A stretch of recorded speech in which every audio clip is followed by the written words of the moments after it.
भाभी अब जल्दी से बोतल उठाओ और तीसरी मंजिल पर लेके चलो। माँ जी, आपने इस काम के लिए मुझे नीचे बुलाया। पानी वाले को बोल देते, वो ही ऊपर दे जाता। अरे वो बोतल ऊपर ले जाने के 10 रुपए एक्स्ट्रा मांग रहा है। 10 रुपए एक्स्ट्रा कौन देगा? तेरा बाप देगा क्या? दहेज तो दिया नहीं क्या तेरे बाप से? माँ जी, आपको पता तो है मैं पेट से हूँ और डॉक्टर ने मुझे मना करा है भारी सामान उठाने से। तो तू क्या चाहती है? इस उम्र में मैं इस बोतल को उठाकर ऊपर लेकर जाऊं? मम्मी जी, आप देवर जी से बोल दो ना, वो ले जाएंगे। मेरा बेटा नौकर है क्या इस घर का? और तू इस घर की महारानी नहीं है। जो मैं बोलूंगी ना वही तुझे करना पड़ेगा। शांति से उठा इस बोतल को।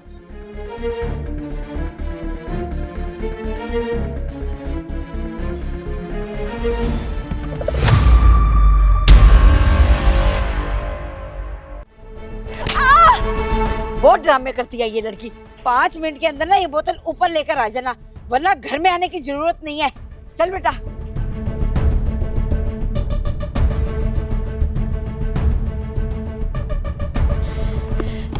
शिवानी उठो। भाभी जी उठिए। बैठे आप। शिवानी, ये सब क्या चल रहा था? आयुष, तुमने तो ये सब आज देखा है, लेकिन तुम्हारी मम्मी और तुम्हारा भाई ना मेरे साथ रोज यही सलूक करते हैं। शिवानी, अगर ऐसी बात थी तो तुमने मुझे बताई क्यों नहीं? मैं तुम्हें बताना चाहती थी, लेकिन इसलिए नहीं बता पाती थी कि तुम बॉर्डर पे बिजी रहते हो, खामखा टेंशन लोगे, और बस यही चाहती थी कि हमारा बच्चा खुशी खुशी इस दुनिया में आ जाए।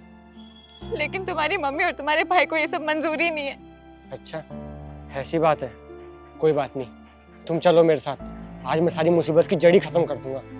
ये इंस्पेक्टर साहब यहाँ कैसे? ये मेरे स्कूल का दोस्त है।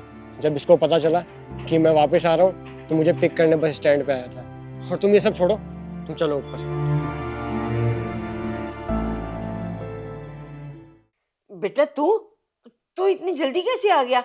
वो शिवानी की डिलीवरी की डेट नज़दीक आ रही थी, तो इसीलिए मैंने अपने कर्नल से छुट्टी की बात करी, तो उन्होंने मुझे 1 महीने की छुट्टी दी।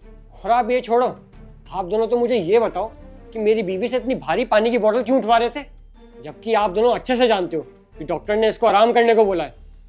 बताओगे मुझे कि आप दोनों मेरी बीवी के साथ इतना बुरा सलूक क्यों करते हो?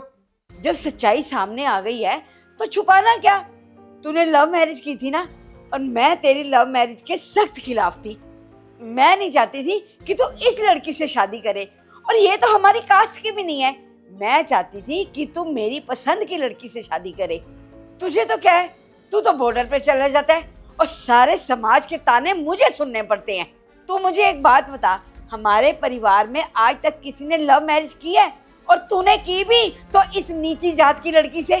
पूरे समाज में थू थू होती है हमारी, इसीलिए मुझे इस लड़की से जुड़ी हुई कोई भी चीज पसंद नहीं है, और ना ही इसका होने वाला बच्चा।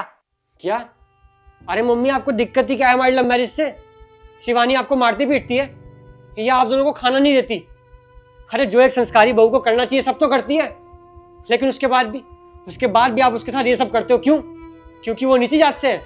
अरे बेटा, घर जो है ना संस्कार से नहीं चलता, घर चलता है पैसों से। और क्या फायदा हुआ तुझे इतना काबिल बनाने का, जब तुझे दहेज में एक फुटी कौड़ी भी नहीं मिली? अरे पैसे नहीं दे सकते थे तो कम से कम घर गृहस्थी का सामान तो दे देते। पता नहीं कैसे माँ बाप है इसके जो दहेज में एक फुटी कौड़ी नहीं दी। देखो मम्मी, भगवान की दुआ से मैं इतना काबिल हूँ कि अपनी कमाई से घर भी चला सकूं और आप लोगों की फरमाइशें भी पूरी कर सकूं। मुझे किसी दहेज की जरूरत है नहीं। मम्मी, आप सिर्फ समाज की बातों में आके अपना घर ही बर्बाद कर रहे हो। कल को जब बेड पे बीमार पड़े रहोगे ना, तब आपका समाज और दहेज नहीं आएगा सेवा करने। मैं और शिवानी खड़े रहेंगे आपके साथ। और अगर अभी भी आप दोनों के कोई भी बात पल्ले नहीं पड़ रही ना, तो कोई बात नहीं, मैं शिवानी को लेकर कहीं और रह लूँगा। और एक बात और, ये ना भी बच्चा है, अभी से इसके दिमाग में इतनी घटिया बातें मत डालो, वरना इसकी ज़िंदगी बर्बाद होने में टाइम नहीं लगेगा। नहीं नहीं बेटा, तू ऐसे घर छोड़कर मर जा, नहीं तो हमारा ख्याल कौन रखेगा? मैं सिर्फ ये घर छोड़ के जा रहा हूँ, आप दोनों से रिश्ते खत्म नहीं कर रहा। टाइम टू टाइम पैसे भिजवाता रहूँगा, और जिस दिन मुझे लगेगा ना कि आप शिवानी और हमारे बच्चे को खुशी खुशी अपनाने को तैयार हो, उस दिन मैं शिवानी को लेकर वापस आ जाऊँगा। आंटी जी, शायद आप जानते नहीं हो, आप जो दहेज के लिए मारपीट कर रहे हो ना, ये गैर कानूनी है। वो तो आपकी बहू की मेहरबानी है कि उन्होंने अब तक कोई कंप्लेंट नहीं करी, वरना इस चीज़ के लिए आपके ऊपर बहुत सख्त कार्रवाई हो सकती है। चलो शिवानी। है।